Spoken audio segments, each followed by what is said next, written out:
മുസ്ലിം ഉമ്മത്തിനെ മുഴുവനും ടാർഗറ്റ് ചെയ്തിട്ടുള്ള ഒരു പരിപാടിയാണ് ഇപ്പോഴത്തെ ഗവൺമെന്റ് ഇസ്ലാമിക നിയമങ്ങളെ മാറ്റിമറിച്ചുകൊണ്ടിരിക്കുന്നത്. ഓരോരോ നിയമങ്ങളും.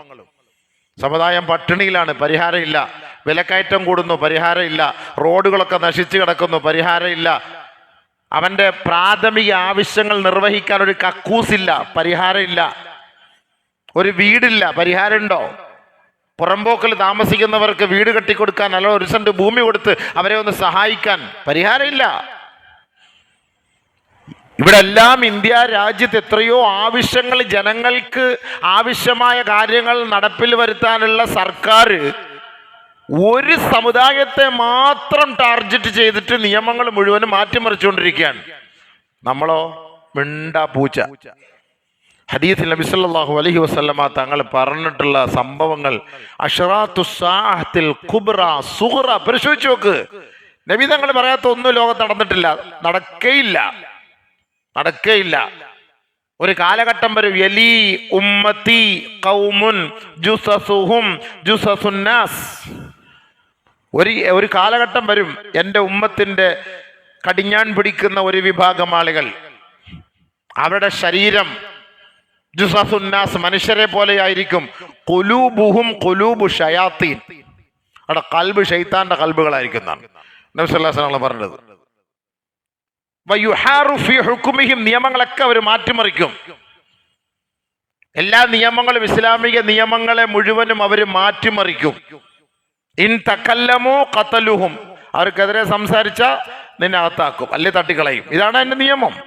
വൈൻ സഖതു ഇസ്തബാഹുഹും, നീ ഇനി മിണ്ടാതിരുന്നാലോ ആ നിയമം അവരുടെ പാസ്സാക്കും.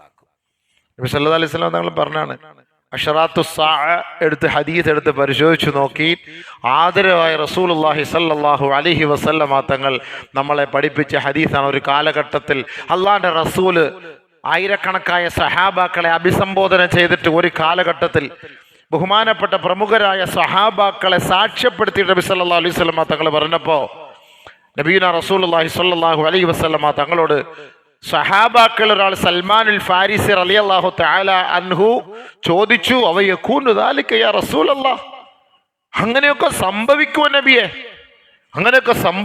നബിയെ? നബി സല്ലല്ലാഹു അലൈഹി വസല്ലമ തങ്ങൾ പറഞ്ഞു, അങ്ങനെയൊക്കെ സംഭവിക്കും. ആദരവായ റസൂലുള്ളാഹി തങ്ങൾ പറഞ്ഞതാണ്. അപ്പൊ എന്താ സംഭവിക്കാൻ പോകുന്നത്? പിന്നീട് നിയമങ്ങളെല്ലാം മാറ്റിമറിക്കും. അപ്പൊ നമ്മുടെ മക്കളൊക്കെ പിഴച്ചു പോകും. വൽ മതറു ഖൈല വൽ വലദു ഖൈല വതഫീലുൽ ലിആമു ഫൈല വതഗീലുൽ കിറാമു ഖൈല.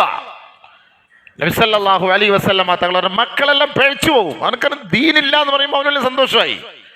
ഇപ്പൊ പള്ളി പൊളിച്ച് കളയാൻ ഒരു തീരുമാനം എടുത്താൽ എന്താ എത്ര പേര് പ്രതികരിക്കും? നിസ്കാരത്തിനോടും ഇബാദത്തിനോടും അള്ളാഹുവിനോടും ആഖിറത്തോടും പ്രതിബദ്ധതയുള്ളവർക്കാണ് അതിന്റെ വിഷമം ഉണ്ടാവുക.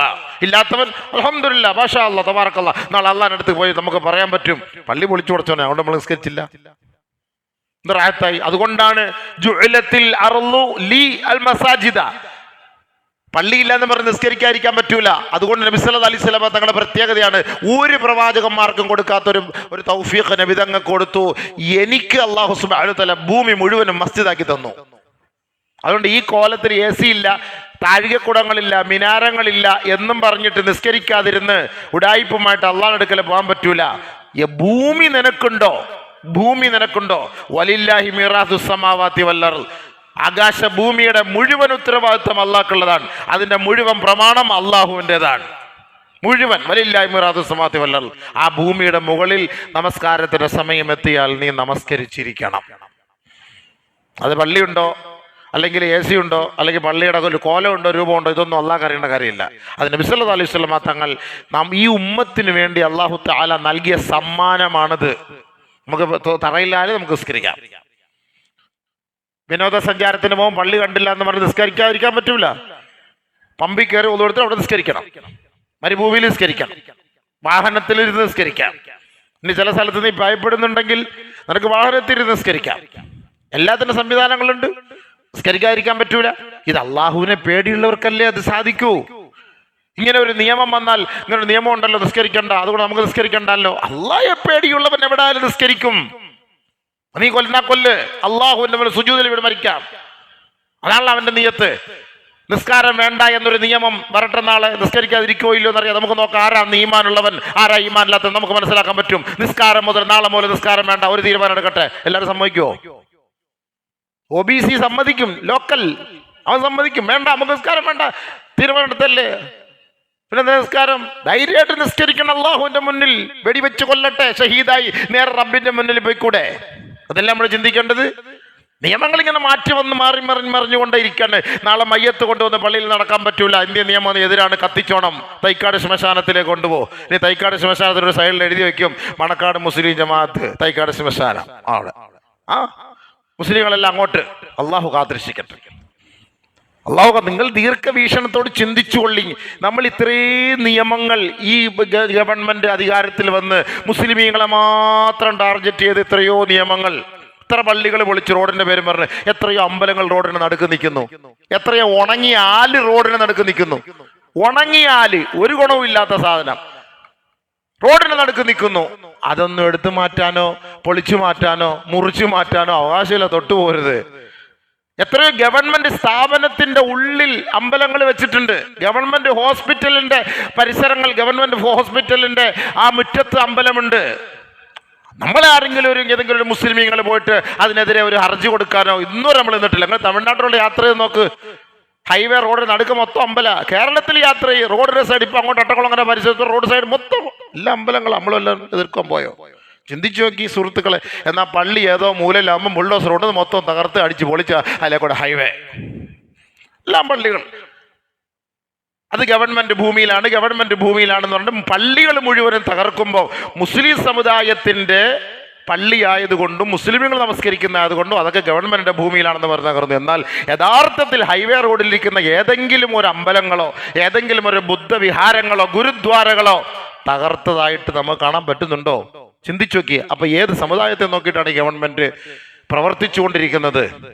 എത്ര പെട്ടെന്ന് ആ ബില്ല് പാസ്സാക്കിയത്. ഏറ്റവും കൂടുതൽ സമ്പത്താണ് നമുക്കുള്ളത്. ഈ ഭൂസ്വത്ത് ഏറ്റവും കൂടുതൽ സമ്പത്താണ്, നമുക്ക് കിട്ടേണ്ടതാണ്, നമ്മുടെ പള്ളികൾക്ക് കിട്ടേണ്ടതാണ്, നമുക്കതിൽ നിന്ന് അനുഭവിക്കേണ്ടതാണ്.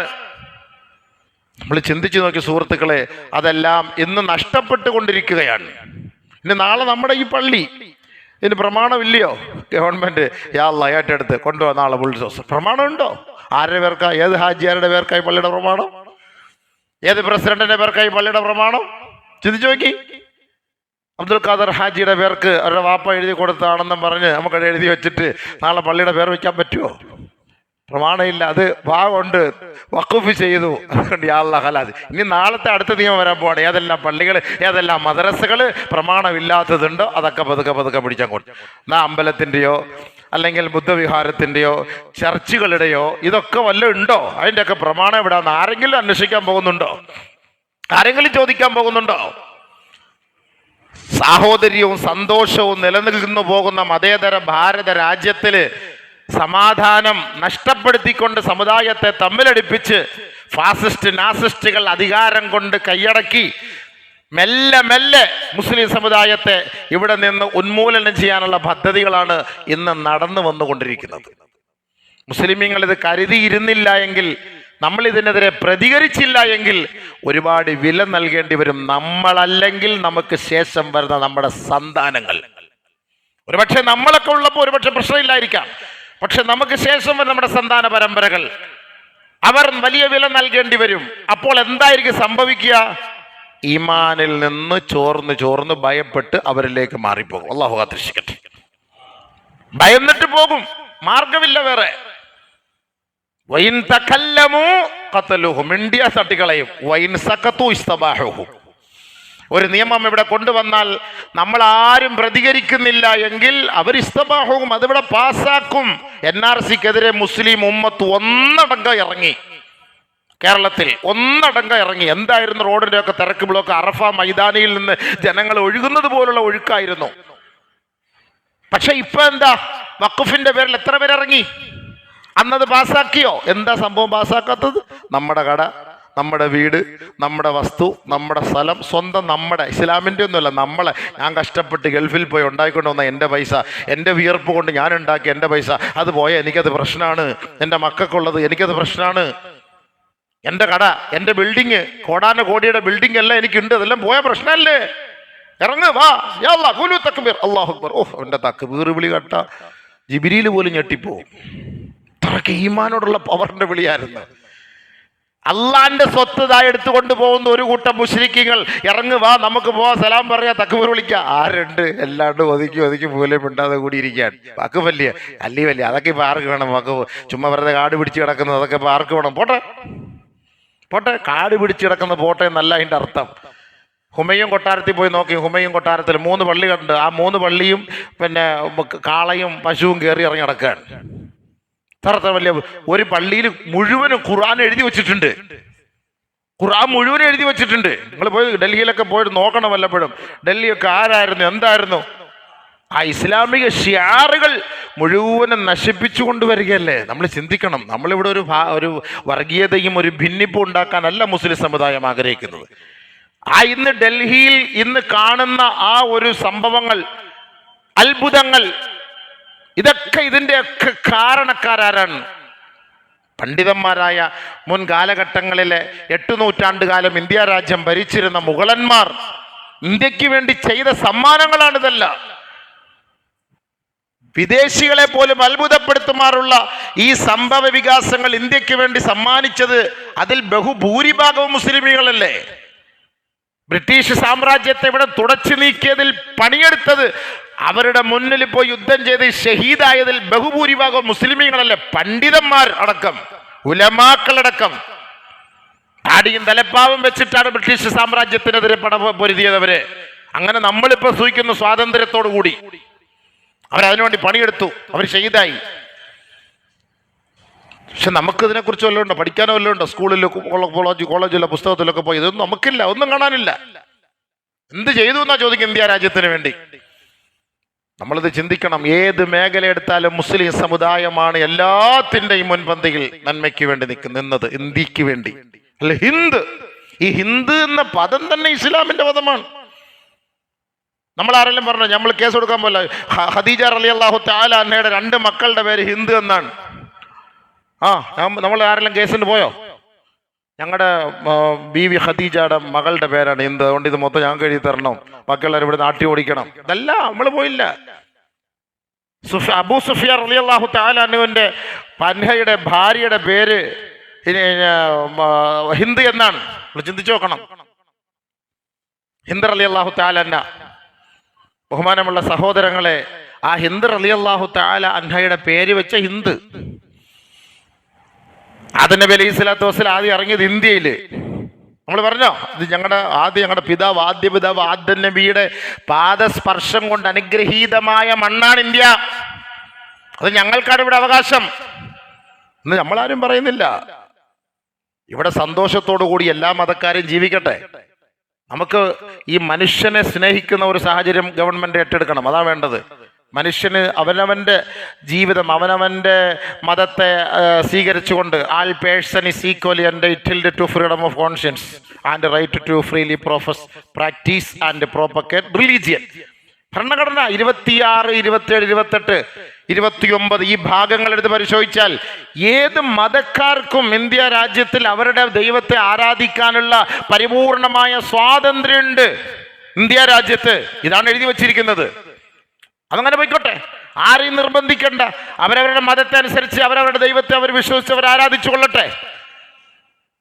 ബഹുമാനമുള്ള സഹോദരങ്ങൾ, നമ്മൾ ചിന്തിച്ചോളാം. നമ്മൾ ഏതെങ്കിലും ഒരു ക്രിസ്ത്യാനികളുടെ അല്ലെങ്കിൽ ഹിന്ദുക്കളുടെ അമ്പലത്തിൽ അവരുടെ ദൈവത്തെ ആരാധിക്കണ്ടെന്നോ അതിനെതിരെ നമ്മൾ പ്രശ്നം ഉണ്ടാക്കാനോ ഒന്നും നമ്മൾ പോകുന്നില്ലല്ലോ. എത്രയോ നല്ല ഹിന്ദുക്കളായ സഹോദരങ്ങളൊക്കെയാണ് ഈ ബില്ല് പാസ്സാക്കിയപ്പോൾ അതിനെ എതിർത്തത്. ഹിന്ദു സഹോദരങ്ങൾ ധാരാളം. അപ്പോൾ മുസ്ലിമീങ്ങളുടെ പടക്കം പൊട്ടിക്കുകയാണ് ഹമക്കന്മാർ. ഇന്നൽ മുനാഫിഖീൻ യുഖാദിഊന അല്ലാഹ വഹുവ ഖാദിഉഹും. ഇതാണ് മുനാഫിക്കീങ്ങളുടെ സ്വഭാവം. മുനാഫിക്കീങ്ങളുടെ സ്വഭാവമാണത്. സന്തോഷിക്കൽ, അവന്റെ കാര്യം, അവന് വീടും സ്ഥലവും കിട്ടി എന്നുള്ള ആ ഒരു സന്തോഷമല്ല. വയൂസിറൂന അലാ അൻഫുസിഹിം വലൗ കാന ബിഹിം ഖസാസ. എനിക്ക് ഇഷ്ടമുള്ള സാധനം എൻ്റെ അടുത്ത സഹോദരന് ഇഷ്ടപ്പെടണം, അതിൽ എനിക്ക് നഷ്ടം വന്നാലും ശരി എൻ്റെ സഹോദരൻ സന്തോഷമായിട്ടിരിക്കണം എന്നാഗ്രഹിക്കുന്നവരാണ് സത്യവിശ്വാസികൾ. എനിക്ക് നഷ്ടം വന്നാലും കുഴപ്പമില്ല. യുദ്ധക്കളത്തിൽ ഷഹീദാവാൻ വേണ്ടി വെട്ടേറ്റ് കിടക്കുന്ന സഹാബാക്കളുടെ അരികിലേക്ക് വെള്ളവുമായി പോകുന്നു സുഹൃത്തുക്കൾ. ഇതാ അടുത്ത് കിടക്കുന്ന സഹാബിക്ക് കൊണ്ട് കൊടു, എനിക്ക് കുഴപ്പമില്ല. അദ്ദേഹത്തിന് അടുത്ത് കിടക്കുന്ന സഹാബിക്ക് കൊണ്ട് അദ്ദേഹം വെള്ളം കുടിക്കാൻ ആഗ്രഹിക്കുക, അടുത്ത് കിടക്കുന്ന സഹാബിക്ക് കൊണ്ട്. ഇതായിരുന്നു സഹാബാക്കൾ. എനിക്കല്ല വേണ്ടത്, അടുത്തടുത്തടുത്ത് പോകട്ടെ. അതായിരുന്നു. ആടിന്റെ തലയുടെ നമുക്കറിയാം, ഒരു സഹാബിക്ക് കൊടുത്തു വിട്ടപ്പോൾ അവർ പട്ടിണിയില്ല, അവിടെ കൊടുത്തോ, അല്ല അടുത്ത് അവർ പട്ടിണിയില്ല, അങ്ങോട്ട് കൊടുക്ക്. എനിക്ക് വേണ്ടതാണ് അടുത്ത വീട്ടിൽ പട്ടിണി, അങ്ങോട്ട് കൊടുക്ക്. ഇത് നമ്മൾ ഇവിടെ ഒരു കട വെച്ചാൽ, വേറൊരുത്ത ഓപ്പോസിറ്റ് കട കൊണ്ടുവച്ചാൽ അവനെ എങ്ങനെയെങ്കിലും ഇതേപോലെ ഒരു തലയ്ക്കകത്ത് പണിയെടുത്ത് അവനെ ഓടിക്കാനാണ് നമ്മൾ നോക്കുന്നത്. നമ്മൾ ആ ആടിന്റെ തല കൊണ്ടുവച്ചാൽ ആ തല പിറ്റേ ദിവസം കട തുറക്കുമ്പോൾ ഷട്ടറിന്റെ ഫ്രണ്ടിൽ ഒരു തല ഇങ്ങനെ ഇരിക്കുന്നതാണ്. അവൻ കടയും തുറക്കൂല, പൂട്ടും തൊടില്ല, ആ തലയും തൊടില്ല. അവൻ ഏതെങ്കിലും കാളിയെ പോയി കാണും, ഉസ്താദെ പെട്ടെന്ന് വലിയ വണ്ടിക്കകത്ത് വിളിച്ചോണ്ട് ഒരു തല ഫ്രണ്ടിൽ ഒന്ന് എടുത്ത് മാറ്റിത്താ ഉസ്താദെ. അവൻ തൊടുക പോലും ഇല്ല, അവൻ ആ തലയെടുത്ത് തൊടുക പോലും ഇല്ല അവൻ. മനുഷ്യന്മാരുടെ അവസ്ഥ അതാണ്. മുസ്ലിമാ അല്ല മുസ്ലിമാ, അങ്ങോട്ട് ഇത് മുസ്ലിമ ഇത് മുസ്ലിമാണ്. നമ്മൾ മുസ്ലിം അടുത്ത മുസ്ലിമിന് പണിയെടുക്കാനാണ് നമ്മുടെ പണി, അവനെ ഒതുക്കാനുള്ള പണിയാണ് നമ്മളിവിടെ നോക്കുന്നത്. സുഹൃത്തുക്കളെ, നമ്മൾ കരുതിയിരിക്കും, മനസ്സിലാക്കിയിരിക്കും. നമ്മുടെ നിയമങ്ങൾ മാറ്റിമറിച്ച് നമ്മുടെ ഈമാൻ നഷ്ടപ്പെട്ടിട്ട് ഈ ദുനിയാവിൽ നിന്ന് മരണപ്പെട്ടു പോയാൽ ദുനിയാവുമില്ല ആഖിറവുമില്ല. അള്ളാഹു കാത്തിരക്ഷിക്കട്ടെ, അള്ളാഹു കാത്തിരക്ഷിക്കട്ടെ. നമ്മളെല്ലാവരും അതുകൊണ്ട് മനസ്സിലാക്കിയിരിക്കും. നമുക്ക് ഇങ്ങനെ ഒരു വിഷയം വന്നാൽ നമ്മൾ പ്രതികരിക്കണം. ഹബീബിങ്ങളെ, പ്രതികരണശേഷി എന്താ നമുക്ക് നഷ്ടപ്പെട്ടു പോകുന്നത്? ദുആ ചെയ്തൂടെ? പാതിരാത്രി എഴുന്നേറ്റ് പടച്ചവനെ, ഞങ്ങൾക്കെതിരെ നിയമങ്ങൾ പാസ്സാക്കിക്കൊണ്ടിരിക്കുകയാണ്, നീ അവരെ കൈകാര്യം ചെയ്യണം അല്ലാ. നീയാണ് ആകാശഭൂമിയുടെ അധീശാധികാരി, നീയാണ് പടച്ചവനെ. നിന്റെ നിയമങ്ങളെ മാറ്റിമറിക്കാൻ നീ അനുവദിക്കരുതേ അല്ലാ എന്ന് പറഞ്ഞിട്ട് പാതിരാത്രി എഴുന്നേറ്റ് അള്ളാഹുവിന്റെ മുന്നിൽ പൊട്ടിക്കറിഞ്ഞ് ദുആ ചെയ്തിട്ടെങ്കിലും നമുക്ക് പ്രതിഷേധിച്ചുകൂടെ സഹോദരങ്ങളെ? അതെങ്കിലും ആയിക്കൂടെ? ദുആയ്ക്ക് വലിയ ബലമാ അള്ളാന്റെ അടുക്കലുള്ളത്. നമ്മൾ റമളാൻ മാസത്തിന്റെ രാപ്പകലുകളൊക്കെ ഇബാദത്ത് ചെയ്ത് നോമ്പെടുത്തിട്ട് അള്ളാഹുവിന്റെ തൃപ്തിയും പ്രീതിയും ഒക്കെ കരസ്ഥമാക്കിയിരിക്കുന്ന നമുക്ക് റബ്ബിനോട് പറയാം, കരഞ്ഞു പറയാം, പൊട്ടിക്കരഞ്ഞു പറയാം, അള്ളാഹുവേ, നിന്നെ ആരാധിച്ചതിന്റെ പേരിലാണ് ഞങ്ങൾ ഈ ത്യാഗങ്ങൾ അനുഭവിക്കുന്നത്. വമാ നഖമു മിൻഹും ഇല്ലാ അയ്യുമിനു ബില്ലാഹി വൽ യൗമിൽ ആഖിർ. എന്തുകൊണ്ടാണ് മുൻകാലഘട്ടങ്ങളിലെ മഹാന്മാർ, പണ്ഡിതന്മാർ, സഹാബാക്കൾ ഇവരൊക്കെ പീഡനങ്ങൾ ഏറ്റുവാങ്ങേണ്ടി വന്നതിന്റെ കാരണം എന്താ? ഇല്ലാ അയ്യുമിനു ബില്ലാഹി വൽ യൗമിൽ ആഖിർ. ആരാധനക്കർഹൻ അല്ലാഹു അല്ലാതെ മറ്റൊരു ഇലാഹില്ല എന്ന് വിശ്വസിച്ചു. ആഖിറം, നാളെ പരലോകം, ആ പരലോകമാണ് അള്ളാഹുവിന്റെ മുന്നിൽ നമ്മളെ സാക്ഷി നിർത്തി നമ്മളോട് ചോദ്യം ചെയ്യപ്പെടുന്ന ആ സ്ഥലം. അവിടേക്ക് നമ്മളെ ഹാജരാക്കപ്പെടും. അവിടെ ഒരു ഉയിർത്തെഴുന്നേൽപ്പുണ്ട്. അവിടെ വെച്ചാണ് കല്ലും നെല്ലും തിരിച്ചറിയേണ്ടത് എന്ന് വിശ്വസിച്ചതിന്റെ പേരിലാണ് അന്നത്തെ കാലഘട്ടത്തിൽ അവർ ത്യാഗങ്ങളും പീഡനങ്ങളും അനുഭവിച്ചതെങ്കിൽ ഇന്നും നമ്മൾ അനുഭവിക്കുന്നത് മുസ്ലിം ഇന്നനി അനമിനൽ മുസ്ലിമി, ഞാൻ മുസ്ലിം ആയതിന്റെ പേരിലാണ്, അല്ല ഒന്നുമല്ല. അതുകൊണ്ടാണ് മുനാഫിഖീങ്ങളായ മുസ്ലിമീങ്ങളുടെ പേരിൽ നിന്ന് മുനാഫിഖീങ്ങളായി ബിരുദമെടുത്തിട്ട് അവരോടൊപ്പം കൂടിയിട്ട് അവരുടെ കൂട്ടത്തിൽ നിന്ന് ഇസ്ലാമിനെ കൊഞ്ഞണം കുത്തിക്കൊണ്ടിരിക്കുന്നവർ. അവർ മുനാഫിഖീങ്ങളാണ്, കപടന്മാരാണ്. മുശ്രിക്കീങ്ങളെക്കാട്ടിലും ഏറ്റവും കൂടുതൽ ശിക്ഷയാണ് അല്ലാഹു തആല മുനാഫിഖീങ്ങൾ കൊടുക്കുക. ഇന്നൽ മുനാഫിഖീന ഫി ദർക്കിൽ അസ്ഫലി മിനന്നാർ ഫലം തജിദ ലഹും നസീറ. ഒരാളെയും അവിടെ സഹായിക്കാൻ കാണില്ല. ഏറ്റവും നരകത്തിന്റെ അടിത്തട്ടിലാണ് അവർ കിടക്കുക മുനാഫിഖീങ്ങൾ. ചെറിയൊരു അധികാരത്തിന്റെ കസേരയ്ക്ക് വേണ്ടി ഒരു 5 സെന്റ് ഭൂമിയിൽ വീട് വെച്ചവന് കൊടുക്കുമെന്നതിന്റെ പേരിൽ, ഒരു 50 കോടി അവന്റെ കയ്യിൽ കൊടുക്കുമെന്നതിന്റെ പേരിൽ, അത്രയേ ഉള്ളൂ. പക്ഷേ ഇവ മരിച്ചുപോയാലോ നരകത്തിന്റെ ഏറ്റവും അടിത്തട്ടിലാണ്, കാലാകാലം അവിടെ കിടക്കേണ്ടി വരും. അതുകൊണ്ട് സത്യവിശ്വാസികളെ, ബഹുമാനമുള്ളവരെ, നമ്മൾ മനസ്സിലാക്കണം, ഇനിയുള്ള ഓരോരോ ദിവസങ്ങളും നമ്മൾ ഫലസ്തീന്റെ ചരിത്രങ്ങളൊക്കെ നമ്മൾ നേരിട്ട് കണ്ട് മനസ്സിലാക്കിക്കൊണ്ടിരിക്കുന്നവരാണ്. ഭാവി കാലഘട്ടത്തിൽ ഇന്ത്യ രാജ്യത്തും അതേപോലെ ആയിക്കൂടാ എന്നില്ല. ആട്ടി ഓടിക്കപ്പെടുകയാണ്. പിറന്ന മണ്ണിൽ ജീവിക്കാനുള്ള സ്വാതന്ത്ര്യം പോലും ഇല്ലാത്ത ഒരു സാഹചര്യത്തിലേക്ക് എത്തുകയാണ്. കാലങ്ങൾ അങ്ങനെ എത്തിക്കൊണ്ടിരിക്കുകയാണ്. നമ്മൾ മനസ്സിലാക്കിയിരിക്കുക, കരുതിയിരിക്കുക. നമ്മൾ ഇസ്ലാമിക നിയമങ്ങളുടെ മേൽ ആര് കൈകടത്താൻ വരുന്നുവോ അതിനെ നമ്മൾ ശക്തിയോടുകൂടി പൂർവാധികം ഒരുമിച്ച് നിന്ന് ഒറ്റക്കെട്ടായി നിന്ന് എതിർക്കാനുള്ള ഈമാനിക പവർ നമുക്ക് എല്ലാവർക്കും ഉണ്ടാകണം ഇൻഷാ അല്ലാഹ്. അല്ല നമ്മൾ പല ബ്രോയിലർ ചിക്കൻ്റെ കൂട്ട് മൂടി ഇങ്ങനെ ഇരുന്ന് കഴിഞ്ഞാൽ എല്ലാം പോവും. അവസാനം ഈ ഇങ്ങനെ വെറുതെ ഈ നമ്മൾ ഭീരുക്കളായി മരിച്ചുപോയതിൻ്റെ പേരിൽ അതിൻ്റെ ശിക്ഷ ആഖിറത്ത് ഇടി കൊള്ളേണ്ടി വരും. നീ എന്തിനാണ് അങ്ങനെ ഉണ്ടായിരുന്നത്? കലിമത്തു ആദിലിൻ ഇൻദ സുൽത്താനിൻ ജായിർ, ഏറ്റവും വലിയ അഫ്ളലുൽ ജിഹാദ്, ഏറ്റവും വലിയ ശ്രേഷ്ഠമായ ജിഹാദ് ഏതാണെന്ന് നബി സല്ലല്ലാഹു അലൈഹി വസല്ലം ചോദിച്ചപ്പോൾ പറഞ്ഞു കലിമത്തു ആദിലിൻ ഇൻദ സുൽത്താനിൻ ജായിർ, അഹങ്കാരിയായ ഭരണാധികാരിയുടെ മുന്നിൽ മാന്യമായ നീതിയുടെ വാക്ക് നീ പറഞ്ഞാൽ മതി. നമ്മളതേ നമ്മളിവിടെ വാളിട് വെട്ട് പിന്നെ ബോംബ് വെയ് പൊട്ടിയിരുന്നൊന്നും നമ്മൾ പറയുന്നില്ല. ഒരിക്കലും അത് നമുക്ക് പറ്റിയതുമല്ല, വേണ്ട, അതല്ല നമ്മൾ പറയുന്നത്. പ്രതികരിക്കാൻ നമുക്ക് ന്യായമായ അവകാശങ്ങൾ ചോദിക്കാനുള്ള സ്വാതന്ത്ര്യം ഇന്ത്യ രാജ്യത്ത് നമുക്കുണ്ട്. നമ്മുടെ സ്വത്തുക്കളാണ് കോടാനകോടി സ്വത്തുക്കൾ. അതാണ് ഇന്ന് അവരൊരു ബില്ല് പാസ്സാക്കി പിടിച്ചെടുത്തിരിക്കുന്നത്. ആലോചിച്ച് നോക്കിൻ, നമ്മൾ നമ്മുടെ പള്ളികളുമായി ബന്ധം. പക്ഷെ നമുക്കതിൻ്റെ യാഥാർത്ഥ്യങ്ങളും മഹത്വങ്ങളും അറിയില്ല. വഖഫ് ബോർഡ് ഉണ്ടാക്കി വെച്ച് അവിടുന്ന് കുറച്ച് പൈസ നമ്മൾ അങ്ങോട്ട് കൊടുത്ത് വഖഫ് ബോർഡ് ഉണ്ടാക്കിയത് എന്തിനാ? ചുമ്മാ കേസും വഴക്കും. പള്ളി കടന്ന് അടി ഉണ്ടാക്കുന്നതിൻ്റെ മൊത്തം കേസ്. അതും തിന്ന് അവരങ്ങനെ ഇരിക്കുകയാണ്, വീർത്ത്. ഇതാണ് വഖഫ് ബോർഡ്. വേറെന്താ വഖഫ് ബോർഡ്? നമുക്ക് എന്താ ഗുണമുള്ളത്? നമ്മൾ ഇവിടുന്ന് കിട്ടുന്ന പൈസ കൊണ്ട് അവിടെ കൊണ്ടടയ്ക്കുക, പള്ളി കൊണ്ടടയ്ക്കുക. പിന്നെ പള്ളിയിൽ അടി ഉണ്ടാകുന്നത് മൊത്തം വഖഫ് ബോർഡ് കയറിയിട്ടെടുക്കുക. ഇത് തന്നെയാണ് സംഭവം വഖഫ് ബോർഡ്. നമുക്കെന്താ പിന്നെ വഖഫ് ബോർഡോടെ ഗുണം? നമുക്ക് ഓഡിറ്റോറിയം ഉണ്ടാക്കാൻ കുറച്ച് പൈസ കിട്ടിയോ? അല്ലെങ്കിൽ നമുക്ക് എന്തെങ്കിലും ഒരു ഖബർസ്ഥാൻ വാങ്ങാൻ കുറച്ച് പൈസ ഉണ്ടാക്കി തന്നോ? അല്ലെങ്കിൽ മദ്രസ കെട്ടാൻ കുറച്ച് പൈസ ഉണ്ടാക്കി തന്നോ? കോടാനുകോടികളുടെ സ്വത്തുക്കളുണ്ട്. നമ്മൾ ഇവിടുന്ന് കൊണ്ട് പള്ളിയിൽ നിന്ന് കിട്ടുന്ന വരുമാനം കൊണ്ട് അവർക്ക് അടയ്ക്കുകയാണ്, എല്ലാം അവരതിനെ ഏറ്റെടുക്കുകയാണ്. എന്തുണ്ട് സുഹൃത്തുക്കളെ, ആലോചിച്ച് നോക്കി. പഠിക്കണ്ടേ, മനസ്സിലാക്കണ്ടേ, ചിന്തിക്കാൻ വേണ്ടി പറഞ്ഞതാണ്. അല്ല, നമുക്കൊന്നുമില്ല, എല്ലാവർക്കും അവനവരുടെ കാര്യം നോക്കി ജീവിക്കാം, അതൊന്നും പ്രശ്നമില്ല. പക്ഷെ അതല്ല, ഉമ്മത്തിന്റെ കാര്യത്തിൽ നമ്മൾ ജാഗരൂകരായിരിക്കണം. ഉമ്മത്തിന്റെ വിഷയത്തിൽ നമ്മൾ എല്ലാവരും ജാഗ്രത ഇല്ല എങ്കിൽ ഈമാൻ നഷ്ടപ്പെട്ട് നമ്മൾ ഖബറിലേക്ക് പോകേണ്ടി വരും. പടച്ചോ നമ്മളെ കാത്തുരക്ഷിക്കുമാറാകണം. നമുക്കത് വളരെ വേദനയോടും വിഷമത്തോടും പറയാൻ, ഈ രണ്ട് പ്രാവശ്യത്തെ ഭരണത്തോടുകൂടി ഒരുപാട് ഇസ്ലാമിക നിയമങ്ങളെ ഇവർ മാറ്റി വന്നുകൊണ്ടേയിരിക്കുകയാണ്. അത് മുസ്ലിങ്ങൾക്ക് പ്രശ്നമില്ല, നമ്മളെല്ലാവരും മിണ്ടാപ്പൂച്ചയെ പോലെ ഇരിക്കുകയാണ്. ഒരു ഹദീസ് നബി സല്ലല്ലാഹു അലൈഹി വസല്ലം പറഞ്ഞത് ഓർമ്മ വരികയാണ്. ഒരു കാലഘട്ടം വരെ യൂഷിക്കുൽ ഉമ്മമു അൻ തദാ അലൈക്കും കമാ തദാ അൽ ആഖിലതു ഇലാ ഖസ്അതിഹാ, ഭക്ഷണപാത്രത്തിൽ എല്ലാവരും കൈയിട്ട് ഭക്ഷണം തിന്നുന്നത് പോലെ എൻ്റെ സമുദായത്തിൻ്റെ മേൽ മറ്റുള്ളവർ കടന്നാക്രമണം നടത്തുന്ന ഒരു കാലഘട്ടം വരും സഹാബ. ഉടനെ നബി സല്ലല്ലാഹു അലൈഹി വസല്ലമ തങ്ങളുടെ സഹാബാക്കൾ ചോദിച്ചു, വമിൻ ഖില്ലത്തിൻ യൗമൈദി യാ റസൂലല്ലാഹ്, അന്ന് എല്ലാവരും ന്യൂനപക്ഷമായത് കൊണ്ടായിരിക്കുമോ? നമ്മൾ ന്യൂനപക്ഷം എന്നാണല്ലോ. നബി സല്ലല്ലാഹു അലൈഹി വസല്ലമ തങ്ങൾ പറഞ്ഞു, ലാ ബൽ യൗമൈദിൻ കസീറുൻ, അന്ന് എല്ലാവരും ഒരുപാട് പേരുണ്ടാവും. ഇന്ത്യ രാജ്യത്ത് 27 കോടി മുസ്ലിങ്ങളുണ്ട്. 27 കോടി മുസ്ലിങ്ങളുണ്ട്. എന്നിട്ട് 27 കോടി മുസ്ലിങ്ങളുണ്ട് ഇന്ത്യ രാജ്യത്ത്. അല്ല കണക്ക് വല്ല അറിയാവോ?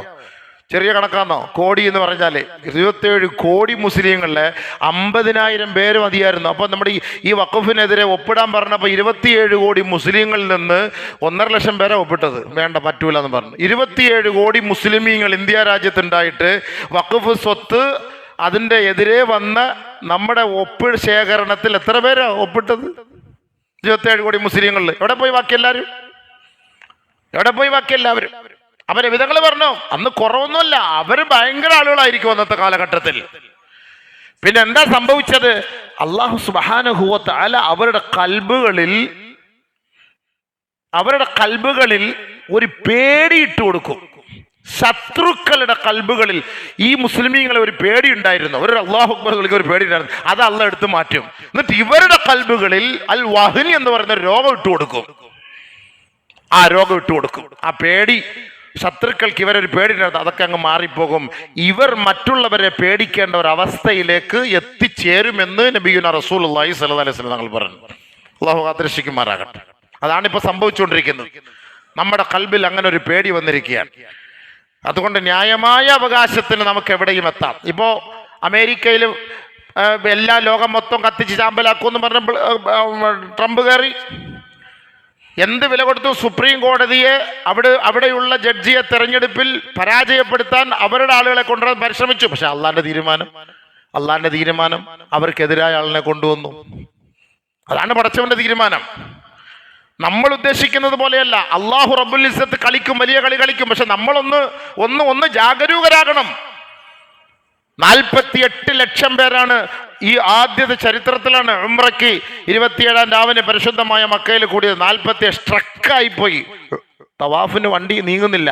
തവാഫ് ചെയ്യാൻ പറ്റുന്നത്. 48 ലക്ഷം പേര് ആലോചിച്ചു. കഴിഞ്ഞ വർഷം 20 ലക്ഷമായിരുന്നു, ഈ വർഷം 48 ലക്ഷം പേരാണ്. എത്രയോ അമുസ്ലിമീങ്ങളായ സെലിബ്രിറ്റികളും മുസ്ലിമീങ്ങളായി ഉംറയ്ക്ക് വന്നു. വലിയ വലിയ ഫിലിം സ്റ്റാറുകൾ, ബോളിവുഡ്, ഹോളിവുഡ്. ചിന്തിക്കണം, നമ്മൾ വിചാരിക്കും നമ്മളെ പോലെ ആപ്പ ഉപ്പകളല്ല.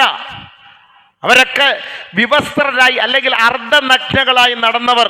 അതെല്ലാം മാറ്റിയിട്ട് ശരീരം മുഴുവനും മറച്ചിട്ട് അള്ളാഹുവിന്റെ കഅബയെ ലക്ഷ്യമിട്ടവർ വന്നു. ഇസ്ലാമിനെ ഒരു ഭാഗത്ത് തകർക്കുമ്പോൾ ഇസ്ലാം ഒരു ഭാഗത്ത് വളർന്നുകൊണ്ടിരിക്കുകയാണ്. ചിന്തിച്ച് മനസ്സിലാക്കുക, ചിന്തിക്കും സുഹൃത്തുക്കളെ. ഒരിക്കലും ഇത് തകരൂല, ഒരിക്കലും ഈ ഈമാനും ഇസ്ലാമും തകരൂല ഇൻഷാ അല്ലാഹ്. ഇതാണ് അള്ളാഹുവിന്റെ തർത്തീബ്. അത് വളർന്നുകൊണ്ടേയിരിക്കും. യുരീദൂന ലിയുത്ഫിഉ നൂറല്ലാഹി ബിഅഫ്വാഹിഹിം വല്ലാഹു മുതിമ്മു നൂരിഹി വലൗ കരിഹൽ കാഫിറൂൻ. എത്ര കുഫാറുകളും മുശ്രിക്കുകളും എതിർത്താലും അള്ളാഹു ഈ നൂറ് ഈമാനിന്റെ ഇസ്ലാമിന്റെ പ്രകാശത്തെ അള്ളാഹു സുബ്ഹാനഹു വ തആല കത്തിച്ചുകൊണ്ടേയിരിക്കും. അതാണ് അതാണ് പടച്ചവന്റെ തർത്തീബ്. അതുകൊണ്ട് നമുക്ക് പറയാനുള്ളത്, ഇങ്ങനെ ഇസ്ലാമിനെതിരെ വരുന്ന ഈ വെല്ലുവിളിക്ക് നമ്മൾ അതിനെ എങ്ങനെ നമ്മളെ കൊണ്ട് പ്രതികരിക്കാൻ കഴിയും ആ രീതിയിൽ നമ്മൾ പ്രതികരിക്കണം. നമ്മൾ മിണ്ടാണ്ടിരിക്കരുത്. അത് നമ്മൾക്കിടയിൽ വന്നു പോകുന്ന ഏറ്റവും വലിയൊരു വഹനായി മാറും. അത് പാടില്ല. ഒന്നും നിനക്ക് കഴിയുന്നില്ലേ, നിനക്ക് ദുആ ചെയ്. ഒരു നോമ്പ് പിടിച്ച് ദുആ ചെയ്, തഹജ്ജുദ്കാരത്തിന് ദുആ ചെയ്. ഏത് വലിയ കൊട്ടാരങ്ങളെയും അല്ലാഹു സുബ്ഹാനഹു വ തആല, ഏത് വലിയ കൊലകൊമ്പന്മാരെയും അല്ലാഹു സുബ്ഹാനഹു വ തആല കൈകാര്യം ചെയ്യും ആ ദുആയിലൂടെ. അൽഹംദുലില്ലാഹ്, ഉറപ്പാണ് ആ ദുആയിലൂടെ. അതിൻ്റെയൊക്കെ ഉദാഹരണങ്ങൾ നമ്മൾ പലതും കണ്ടിട്ടുണ്ട്, നമുക്കത് അറിയുകയും ചെയ്യാം. അതുകൊണ്ട് ഇൻഷാ അല്ലാഹ് നമ്മുടെ ഈ വഖഫ് ബില്ലിനെതിരെ നമുക്ക് പ്രതികരിക്കാൻ രീതിയിൽ നമുക്ക് പ്രതികരിക്കാം, അത്രയേ ഉള്ളൂ. എല്ലാവരും ഇന്നിവിടെ മുസ്ലിം കോർഡിനേഷൻ തിരുവനന്തപുരം കമ്മിറ്റിയുടെ പേരിൽ രാജ്ഭവൻ മാർച്ചുണ്ട് 4 മണിക്ക്. കഴിവതും എത്താൻ പറ്റുന്നവർ പോയി അതിൽ സഹകരിക്കും, അതിൻ്റെ കൂട്ടത്തിൽ നിന്ന് പ്രതികരിക്കും. അതല്ലാത്ത സ്ഥലങ്ങൾ ഇതിനുവേണ്ടി പ്രതിഷേധ പ്രകടനങ്ങൾ, യോഗങ്ങൾ എവിടെല്ലാം സംഘടിപ്പിക്കുന്നുണ്ടോ, ഒരു നാവ് കൊണ്ടെങ്കിലും നമ്മൾ പ്രതികരിക്കുന്ന ആഖിറത്തിൽ പറയാമല്ലോ, പടച്ചവനെ ഞാൻ പറഞ്ഞു അല്ല, എന്നെ കൊണ്ട് അതേ പറ്റുള്ളൂ, അല്ല എനിക്ക് മറ്റൊന്നും കഴിയില്ല, അത് നമുക്ക് പറയാൻ കഴിയും. അതുകൊണ്ട് അങ്ങനെയെങ്കിലും പ്രതികരിക്കാൻ എന്നോടും നിങ്ങളോടും ഇൻഷാ അല്ലാഹ് നമ്മൾ വസിയത്ത് ചെയ്യാണ്. ഇന്ന് വഖഫാണെങ്കിൽ ഇനി നാളെ ഓരോ നിയമങ്ങൾ നമുക്ക് വരും. ഈ അടുത്ത ഏക സിവിൽ കോഡ് വരും, ഇതേപോലെ പാസ്സാക്കും. ഒന്നും ചെയ്യാൻ പറ്റില്ല, നമ്മൾ കൈമലർത്താനേ നമുക്ക് പറ്റുള്ളൂ. അതുകൊണ്ട് അല്ലാഹു സുബ്ഹാനഹു വ തആല അഹങ്കാരികളും അക്രമികളുമായ ഭരണാധികാരികൾ എത്രയും വേഗം പടച്ചവന്റെ ഖുദ്റത്തുകൊണ്ട് കൈകാര്യം ചെയ്യട്ടെ. അതിനുവേണ്ടി ദുആ ഇറക്കണം, ദുആ ചെയ്, ആത്മാർത്ഥമായി ദുആ ചെയ്, സദഖകൾ കൊടുത്ത് നമ്മൾ ദുആ ചെയ്. അല്ലാഹു സുബ്ഹാനഹു വ തആല കാര്യങ്ങൾ വേണ്ടവണ്ണം മനസ്സിലാക്കാൻ നമ്മൾ തൗഫീഖ് ചെയ്യട്ടെ. നമസ്കാരം. റമളാൻ മാസം കഴിഞ്ഞു, നമ്മളെല്ലാവരും എല്ലാം വിട്ടുപോയി. ഇനി അടുത്ത റമളാനിൽ വരാമെന്നുള്ള പ്രതീക്ഷയോടുകൂടി ഒന്നും ഇരിക്കണ്ട. 5 വഖത്തും കൃത്യമായി നമസ്കരിച്ച് അള്ളാഹുവിൻ്റെ തൃപ്തിയും പൊരുത്തവും കരസ്ഥമാക്കാൻ വേണ്ടി ഓരോരുത്തരും പരിശ്രമിക്കണം. അള്ളാഹു റബ്ബുൽ ഇസ്സത്ത് നമ്മുടെ ഇബാദത്തുകളെ സ്വീകരിക്കുമാറാകട്ടെ.